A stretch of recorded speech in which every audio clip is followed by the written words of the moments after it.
Hello friends, welcome you all. आज हम Vision IAS के 26 अक्टूबर वाले डेली करंट अफेयर्स डिस्कस करेंगे। डिस्कस करने से पहले जैसा कि आपको पता है, we discusses important quote of various personality जो कहीं ना कहीं हमें मोटिवेट करते हैं, हमें हमारी एनर्जी को बूस्ट करने में मदद करते हैं। तो आज भी एक कोट लाया हूं आपके सामने जो बेहद ही आनंदमयी है और हमारे मोटिवेशन लेवल को हाई करता है। बहुत सारी चीजें ऐसी हैं जो हमें सीखने चाहिए फ्रॉम द पर्सनालिटी जिन्होंने सीख कर हमें अपने अनुभव को बताया है। तो जिनके पास अनुभव है और अगर वो बताते हैं कुछ बातें तो हमें जरूर उन बातों को फॉलो करना चाहिए सो दैट हमारा भी जीवन आसान हो सके। कुछ चैलेंजेस चुनौती अगर आती हैं हमारे जीवन में तो उनके अनुभव को समझकर हम कैसे अपने जीवन में सुधार ला सकते हैं, कैसे सीख कर अपनी परेशानियों को कम या फिर दूर कर सकते हैं, उसे देखते हैं। ठीक है, तो आज स्वामी विवेकानंद जी का ही कोट मैं लेकर आया हूं, जैसा कि मैं लगभग अपने सीरीज में डिस्कस करता रहता हूं। और आज की सबसे इंपॉर्टेंट बात यह है कि आपको अपने अंदर झांकनी पड़ेगी। You have to look inside yourself because यहां पर कोट देखो, you have to grow from the inside out and none can teach you, none can make you spiritual, there is no other teacher but your own soul। कहने का मतलब यह है कि अगर गलतियां करते हो तो गलतियों को सुधारने वाला भी आप ही हो। ठीक है, और जनरली हम कंपैरिजन करते हैं दूसरे से, और आपको पता होगा कि कंपैरिजन करना एक दूसरे से सबसे बड़ा गलती है बिकॉज ये हमारे पोटेंशियल को कमजोर करता है एंड फिर हमारे ग्रोथ में वो बाधा उत्पन्न करता है। ठीक है, सो सबसे इंपॉर्टेंट बात यह है कि अगर आपके पास कोई चैलेंज आ रही है, जनरली आती ही है, तो हमें देखना पड़ेगा कि हम उस चैलेंजेस को खुद कैसे दूर कर सकते हैं। अगर हमने पढ़ने बैठे और पता चला कि हमारा मूड ऐसा है, तो हमारा मूड ऐसा हो ये हम ही तो डिसाइड करेंगे, और कौन करेगा? तो हमारा मूड हम पर ही डिसाइड करता है। और एक बार आप इस चीज को समझ जाओ तो फिर हमेशा आपका मूड ऐसा ही रहेगा। ठीक है, so hope you should become your teacher when ever any problem arises. बस प्रॉब्लम को अंडरस्टैंड करना सबसे इंपॉर्टेंट बात है। एक बार प्रॉब्लम को समझ गए, सॉल्यूशन अपने आप निकल आती है। ठीक है friend, so let's move to our article जो हमें आज डिस्कस करने हैं। The first one which PM Ayushman Bharat health infrastructure mission. अब देख लो आपके सिलेबस में जो हेल्थ का टॉपिक है वो मुख्य टॉपिक है, और ऐसे में हमें जरूर इस इश्यू पर ध्यान रखनी है। देख लो GS paper 2 article 1 issues relating to development and management of social sector या services relating to health, education and human resources। however यहाँ पर हमें हेल्थ पर फोकस करना है। इनडायरेक्टली एक पॉइंट आपको मिल जाएगा कि हेल्थ के लिए गवर्नमेंट क्या कर रही है। तो यहाँ पर आपका PM Ayushman Bharat health infrastructure mission launch किया गया है। अब अगर इस पार्टिकुलर टॉपिक पर क्वेश्चन आएगा तो इसके लिए हमारे पास कुछ 250 शब्द तो होने चाहिए। तो इसलिए आपको हेल्थ पर इंट्रोडक्शन प्रिपेयर करके रखनी चाहिए, क्योंकि हेल्थ एक मुख्य टॉपिक है और कैसे भी क्वेश्चन हेल्थ पर आए इंट्रोडक्शन तो आपको लिखना ही है, कंक्लूजन तो आपको लिखना ही है। तो रेडीमेड इंट्रोडक्शन एंड कंक्लूजन आपके टाइम को सेव करेगा डेफिनेटली। ठीक है, सो डिस्कस करते हैं इस इंफ्रास्ट्रक्चर मिशन के ऑब्जेक्टिव की।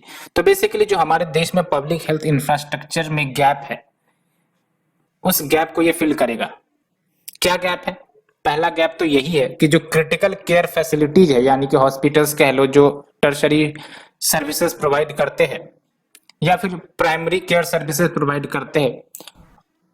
अगर हम अर्बन वर्सेस रूरल एरियाज की बात करें तो भाई साहब यहाँ गैप देखने को मिलती है। ये सब सर्विसेज जनरली आपको अर्बन एरियाज में अच्छे से मिल जाएंगे, लेकिन रूरल एरियाज में इसकी पहुंच नहीं है। तो इस इंफ्रास्ट्रक्चर की मदद से इस गैप को खत्म किया जाएगा, फिलअप किया जाएगा।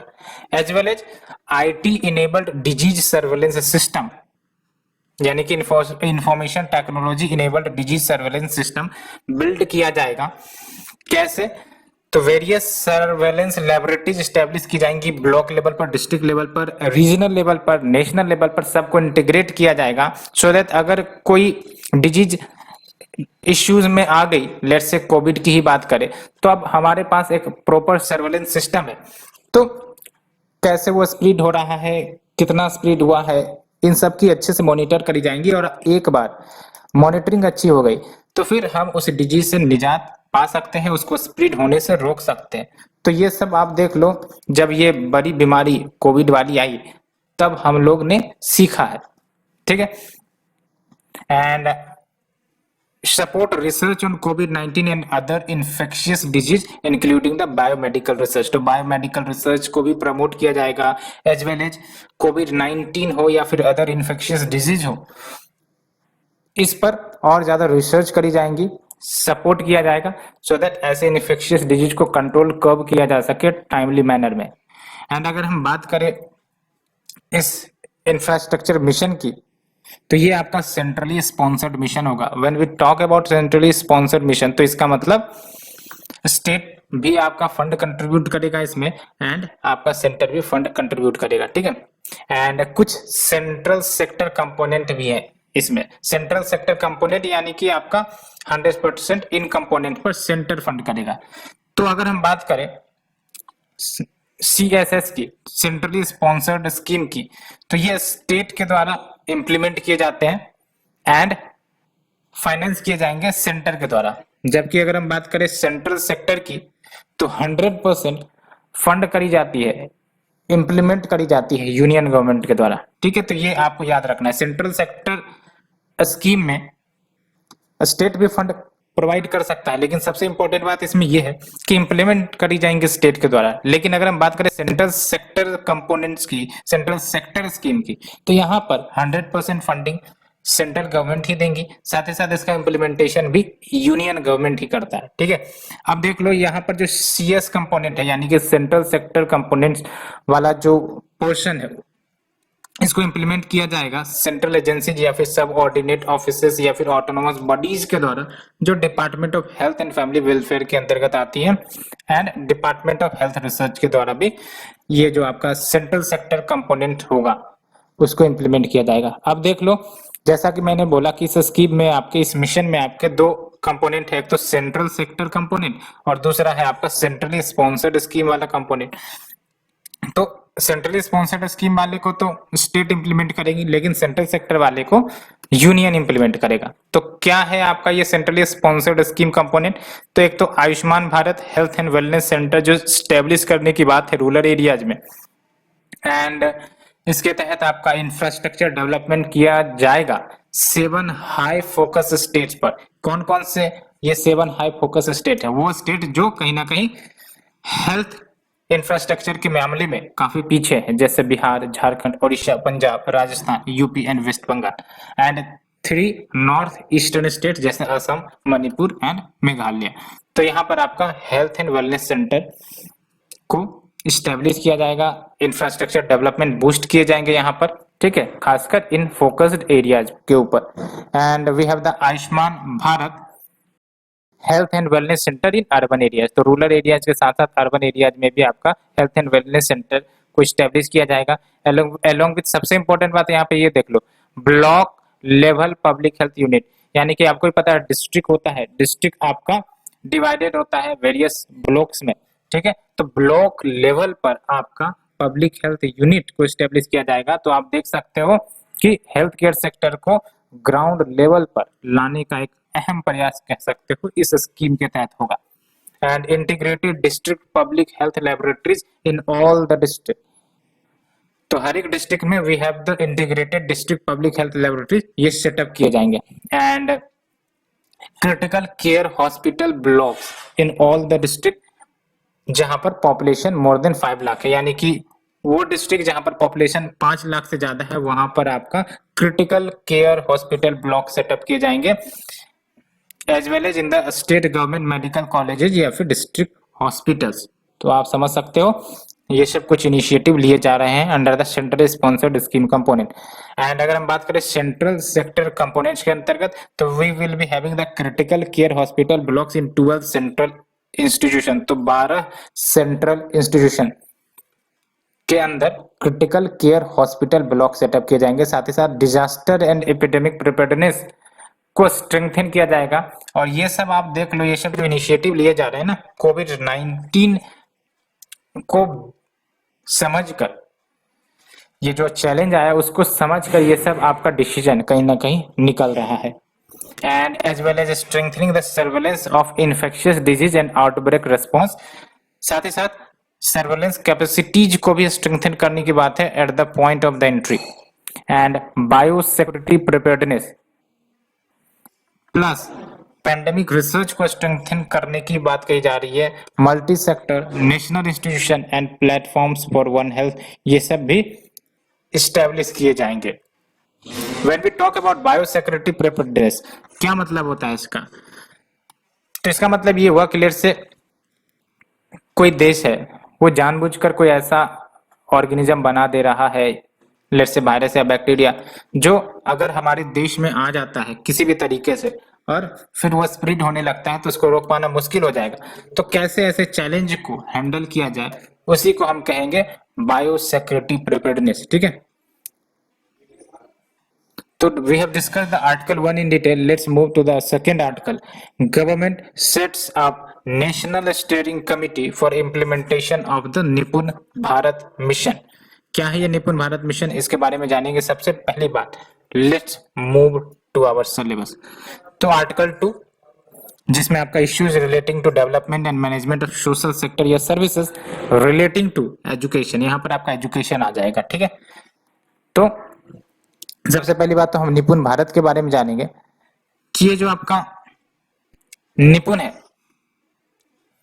ये कौन से इश्यू पर फोकस करेगा।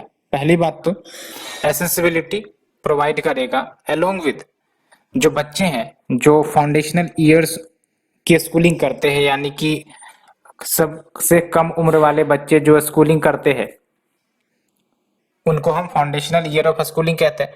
तो इन बच्चों को रिटेन किया जाए, along with teacher capacity building भी हो, क्योंकि ये भी एक चैलेंज है,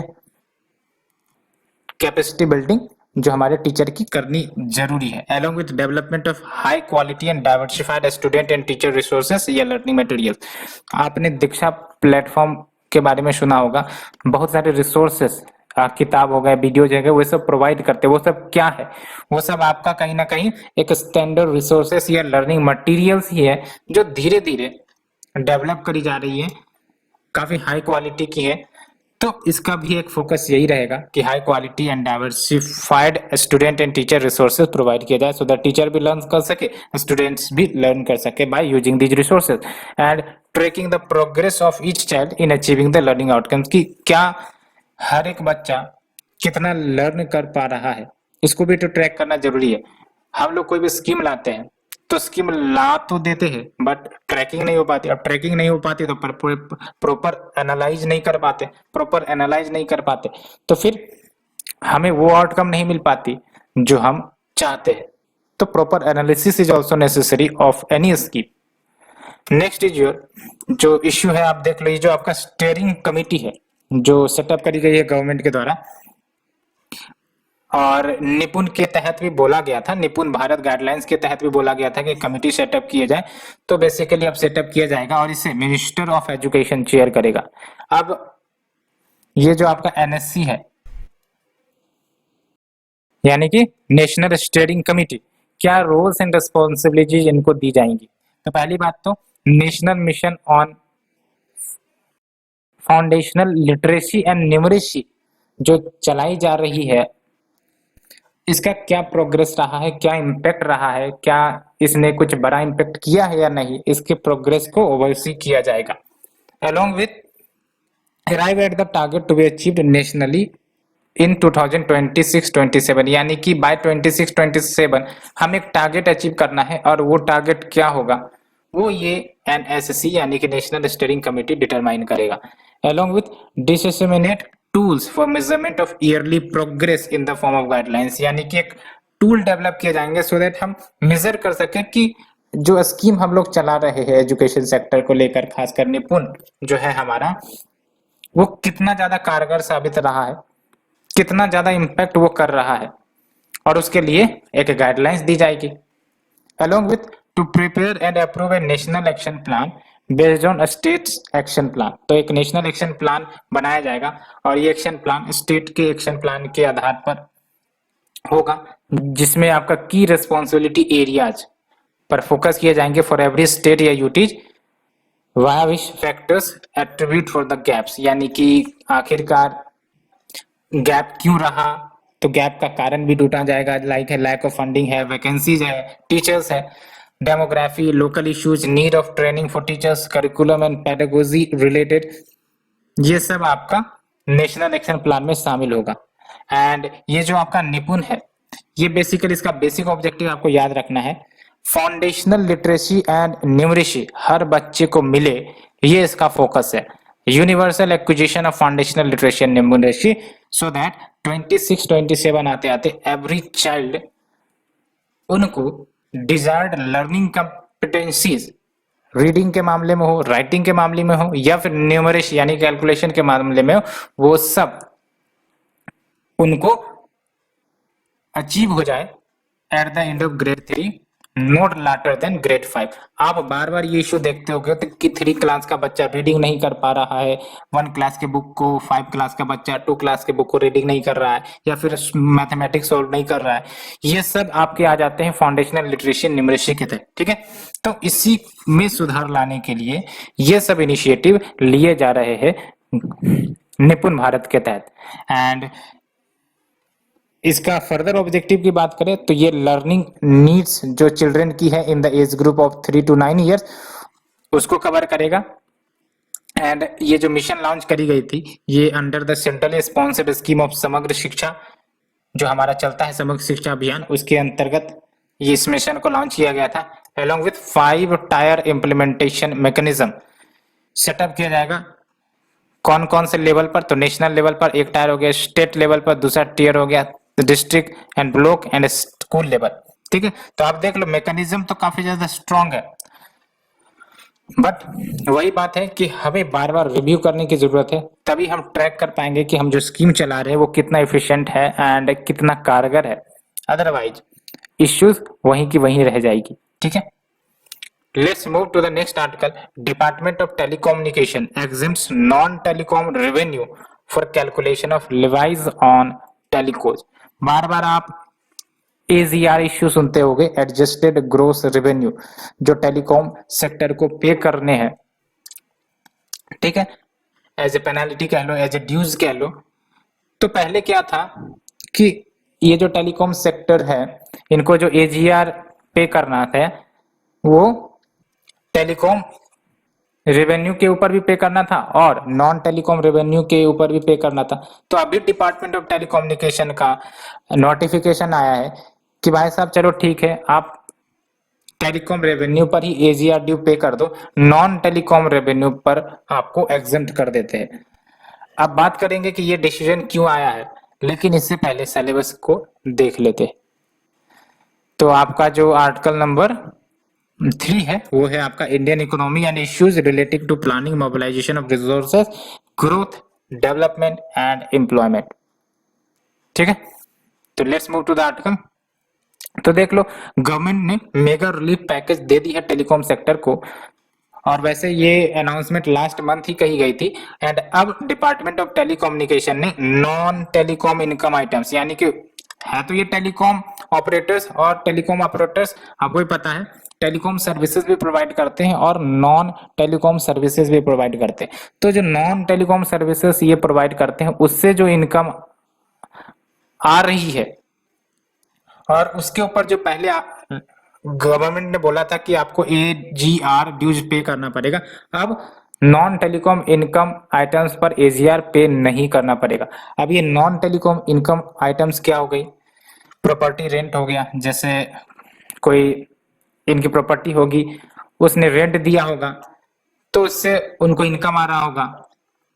तो ये सब आपके नॉन टेलीकॉम इनकम आइटम्स में आ जाएंगे।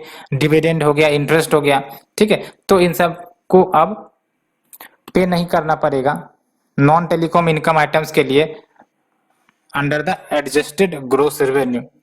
एंड जो गवर्नमेंट है वो अपनी शेयर ऑफ रेवेन्यू एजीआर पर ही कैलकुलेट करती है। एंड ये जो नोटिफिकेशन है ये अक्टूबर 1 से लागू होगा। अब देख लो ओल्ड डेफिनेशन ऑफ एजीआर में क्या है।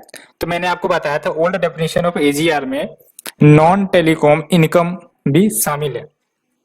और सुप्रीम कोर्ट का भी एक फैसला आया था कि भाई साहब हाँ एजीआर में आपका नॉन टेलीकॉम इनकम भी आएगा ना, आपको देना पड़ेगा, जिसके कारण लगभग 1.47 लाख करोड़ का burden operating telecom service provider के ऊपर आ गए थे, ठीक है। जिसके कारण इस टेलीकॉम सेक्टर को डीप फाइनेंशियल क्राइसिस का सामना करना पड़ा। आपने देखा है किस प्रकार से जो वोडाफोन है, आइडिया है, वो सब एक साथ आ गए सो दैट ये अपने आप को सेव कर सके फ्रॉम द बर्डन। क्योंकि जब ये दोनों मिले तो जो ड्यूज है वो कहीं ना कहीं अब शेयर्ड हो जाएंगी, तो आराम से वो दे सकेंगी। तो आप देख सकते हो 1.47 लाख करोड़ का बर्डन काफी हैवी है। तो कहीं ना कहीं डीप फाइनेंशियल क्राइसिस इनको झेलनी पड़ सकती थी। इसीलिए डिपार्टमेंट ऑफ टेलीकम्युनिकेशन ने एप्लीकेबल ग्रोस रेवेन्यू का कंसेप्ट लेकर आया है for calculating the AGR. When we talk about APGR यानी कि एप्लीकेबल ग्रोस रेवेन्यू, तो इसमें क्या होगा कि जो ग्रोस रेवेन्यू है टेलीकॉम ऑपरेटर की, उसमें हम सब्सट्रैक्ट कर देंगे non telecom sources of revenue को जो टेलीकॉम ऑपरेटर्स ने अर्न किए है। तो ये हो जाएगा आपका एप्लीकेबल ग्रोस रेवेन्यू, ठीक है। एंड एजीआर की बात करें तो APGR minus already exempted categories under the old rules, जैसे roaming revenues, interconnection charges, goods and services tax revenues, तो ये आ जाते थे। तो एजीआर इन द सेंस आपको याद रखना है कि टोटल जो रेवेन्यू आ रही है टेलीकॉम सेक्टर्स को, चाहे वो नॉन टेलीकॉम सोर्सेज से हो या फिर टेलीकॉम सोर्सेज से हो, ये आपका एजीआर में आ जाता था, ठीक है। एंड सिग्निफिकेंस क्या होगा, ये आपको मेंस के लिए काफी ज्यादा काम करेगा। सिग्निफिकेंस क्या होगा, तो definitely it will help clear all the grey areas जो कहीं ना कहीं कंटेंशियस का इश्यू लेकर बना हुआ था between the telecoms and the government. Because telecom कह रहे थे, हमने तो अभी तक सुना है कि एजीआर का मतलब आपका सिर्फ और सिर्फ टेलीकॉम रेवेन्यूज वाले इनकम होंगे, लेकिन अब ये बोन ऑफ कंटेंशन वाली इश्यू खत्म हो जाएगी बिकॉज गवर्नमेंट ने ही क्लैरिफाई कर दिया है कि भाई साहब ठीक है, आप जो कह रहे हो वही सही, इसमें हम आपको नॉन टेलीकॉम सोर्सेस वाले रेवेन्यू को इंक्लूड नहीं करेंगे, ठीक है। एंड साथ ही साथ टैक्स बर्डन तो रिड्यूस होगा ही होगा टेलीकॉम ऑपरेटर्स को। तो ये बातें हैं। एंड अगर हम बात करें अदर मेजर रिलीफ मेजर्स जो टेलीकॉम सेक्टर के लिए लिए गए हैं, तो आप देख लो इंटरेस्ट रेट को रेशनलाइज किया गया है for delayed payment of licence fee. यानी कि अगर जो आपके ऑपरेटर है उन्होंने लाइसेंस फी पेमेंट करने में डिले किए, तो इंटरेस्ट रेट जो उन पर चार्ज करने हैं उसमें कुछ रेशनलाइजेशन किया है। फॉर एग्जांपल 2% कर दिया from the earlier 4%। And no penalty up to short payment of 50% to the licence fee. यानी कि अगर आप 50% तक का जो लाइसेंस फी है वो पे कर देते हो from if short payment was more than 10% of the payable licence fee, तो आपको पेनल्टी नहीं लगेगी। Along with allowing the payment of balance 90% AGR dues after 4 years moratorium. तो ये किया गया है कि भाई साहब आप जो एजीआर ड्यूज है यानी कि 90% एजीआर ड्यूज वो आप 4 ईयर के बाद पे कर सकते हो, तो एक राहत और भी है। And 100% FDI in telecom sector, ये याद रखना ऑटोमेटेड रूट में आपका। And when we talk about automated route यानी कि गवर्नमेंट से कोई अप्रूवल लेने की जरूरत नहीं होगी, वो डायरेक्ट एंट्री कर सकते हैं कोई भी आपका फॉरेन इन्वेस्टर हो तो, ठीक है, जो एफडीआई टेलीकॉम सेक्टर में लाना चाहते हैं। तो 100% एफडीआई अलाउड है। Let's move to the next article. Ministry of power launched green day ahead market portal. तो ये देख लो, इस पोर्टल की अगर हम बात करें तो सबसे पहले हम सिलेबस को देखते हैं। ये आपका article 4 GS paper 3 conservation environmental pollution degradation environmental impact assessment के अंतर्गत आएगी, ठीक है। रिन्यूएबल एनर्जी रिसोर्सेज से आपका ये आइटम लिंक्ड है। तो ये जो आपका पोर्टल है जो मिनिस्ट्री ऑफ पावर ने लॉन्च किया है, ये ऑपरेट करेगा in integration with the conventional day ahead market in the power sector. और बेनिफिट क्या होगा तो जो आपके energy generation and distribution companies है वो इस पोर्टल के माध्यम से बाय कर सकते हैं, सेल कर सकते हैं रिन्यूएबल एनर्जीज को ओपन एक्सेसिबिलिटी के साथ।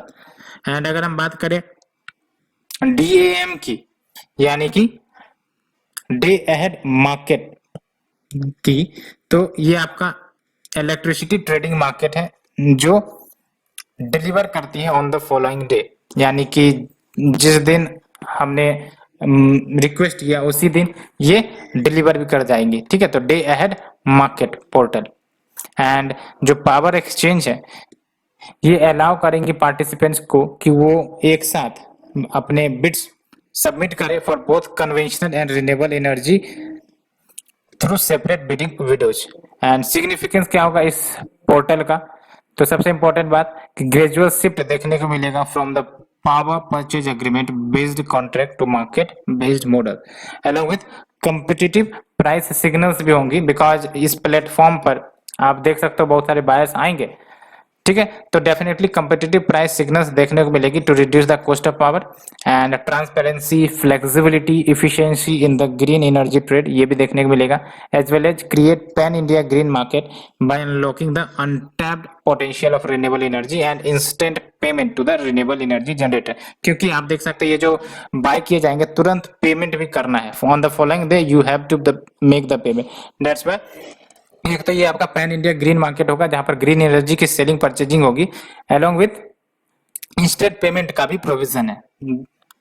एंड अदर इनिशिएटिव्स क्या लिए गए हैं for promotion of renewable energy, तो we have the power exchange India and Indian energy exchange जिन्होंने real time electricity market platform launch करी थी।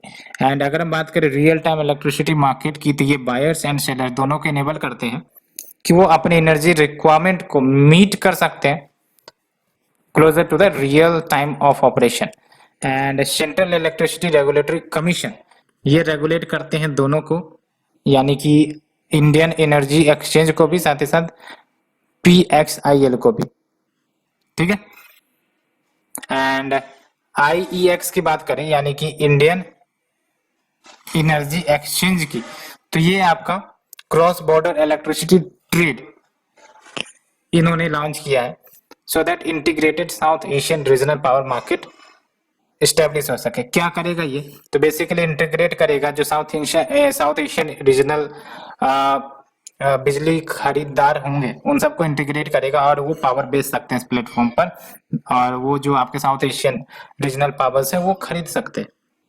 तो इसे डिस्कस करने के बाद let's move to the next article, judicial infrastructure key to improving the access to justice. ये direct question के रूप में आ सकता है, judicial infrastructure key for improving access to justice. वैसे तो ये statement chief justice of India के द्वारा कहा गया है, लेकिन मेंस के क्वेश्चन में ये डायरेक्ट आपको पूछा जा सकता है डिस्कस करके, ठीक है। तो देख लो कैसे ये आपका जस्टिस को इम्प्रूव करता है। अगर जुडिशियल इंफ्रास्ट्रक्चर हमारे देश में मजबूत हो बेसिकली, तो कैसे ये आपका जस्टिस को इम्प्रूव करता है, इस बात को हमेशा कंटेक्स्ट में रख के इस आर्टिकल को समझना, ठीक है। तो जो सबसे पहले सिलेबस की बात कर लेते हैं, तो ये जो आपका आर्टिकल 5 है,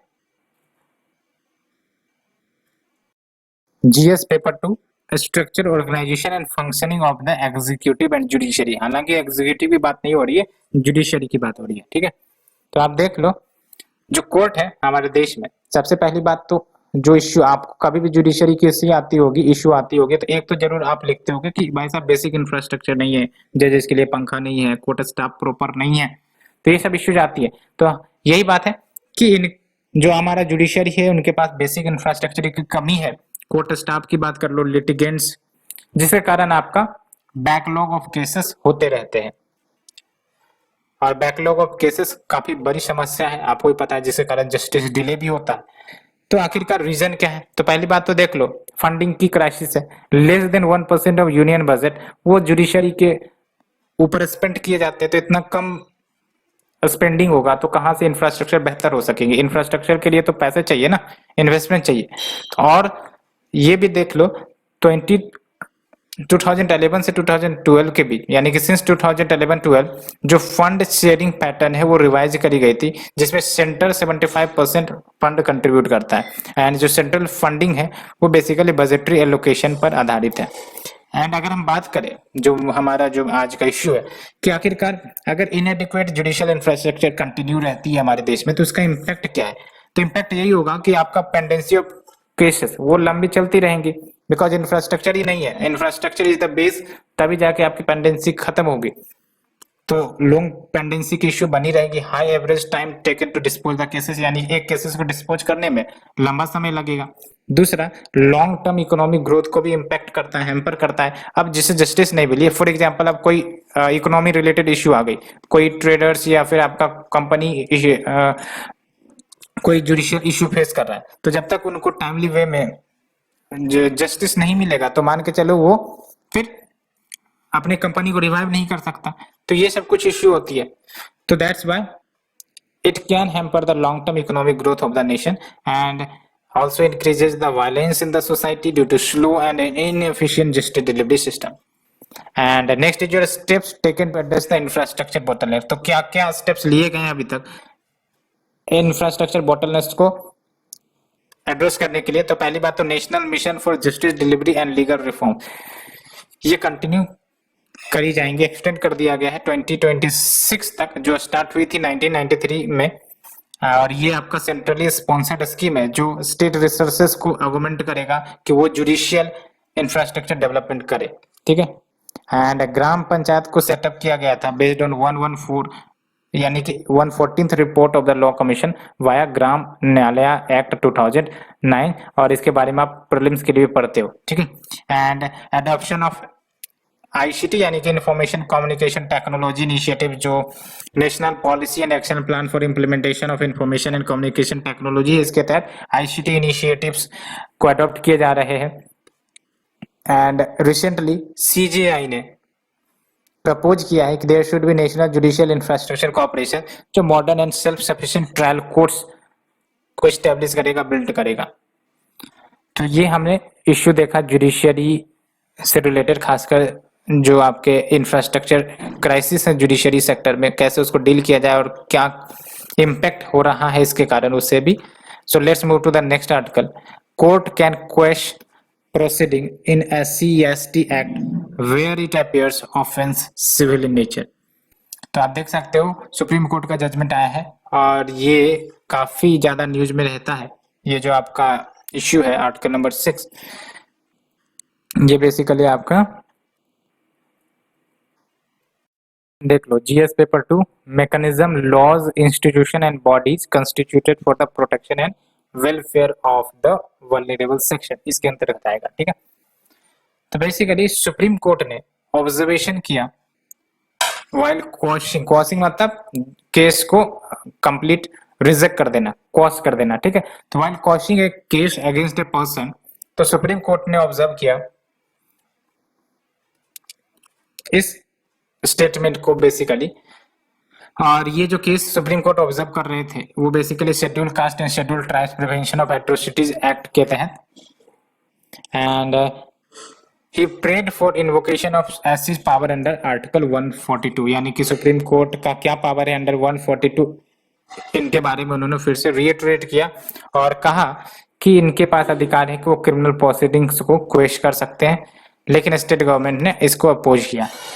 सुप्रीम कोर्ट ने कहा कि जो पावर दी गई है अंडर आर्टिकल 142 या फिर जो हाई कोर्ट को पावर दी गई है under section 482 of the CrPC, उसको इन्वोक किया जा सकता है सो दैट अगर कोई भी प्रोसीडिंग्स चल रही है एससी या एसटी एक्ट के अंतर्गत, उस प्रोसीडिंग्स को क्वेश कर सकता है। And under article 142 supreme court को अलाउ करते हैं कि वो कोई भी ऑर्डर पास कर सकते हैं which is necessary to complete justice, ठीक है। And section 482 similar power high court को देता है। And supreme court also listed following situation where such quashing powers can be invoked. तो कहां आपका ये क्वेशिंग पावर्स यूज कर सकते हैं सुप्रीम कोर्ट, कौन कौन से सिचुएशन में, ये भी आपका बताया गया है। तो where it appears to the court that offence is primary private और सिविल इन नेचर, तो अगर वो ऑफेंस प्राइमरीली प्राइवेट है या फिर सिविल इन नेचर है तो वहां पर लागू होगा। साथ ही साथ has not been committed on account of caste of the victim and where the continuation of the legal proceeding would be an abuse of the process of law. And अगर कोर्ट सेटिस्फाई है कि जो underlying objective है SC/ST act का वो contravene नहीं हुआ है या डिमिनिश नहीं हुआ है, even the crime in the question goes unpunished. तो ये फ्रेंड्स हमने आज का आर्टिकल कंप्लीट डिस्कस किया होगा। हाँ, ये देख लो, आपको इंपॉर्टेंट है ये जानना अबाउट SC/ST एक्ट। तो ये जो आपका एक्ट है SC/ST एक्ट, ये ऑफेंसेस को प्रोहिबिट करने का काम करता है। अगर कोई ऑफेंस SC/ST मेंबर्स के खिलाफ करता है तो ये एक्ट उनको सजा देगा। साथ ही साथ स्पेशल कोर्ट्स के स्टैब्लिश करने की प्रोविजन है सो दैट ट्रायल कर सके ऐसे ऑफेंसेस का एंड रिहेबिलिटेशन करवाया जा सके विक्टिम का। और इसको 2018 में अमेंड किया गया था to nullify controversial supreme court judgment, कहीं ना कहीं जिसने डायल्यूट किया था stringent provisions of the act. ये न्यूज में भी आई थी। ठीक है, सो फ्रेंड्स आज के लिए इतना ही। Thank you friends, thank you very much.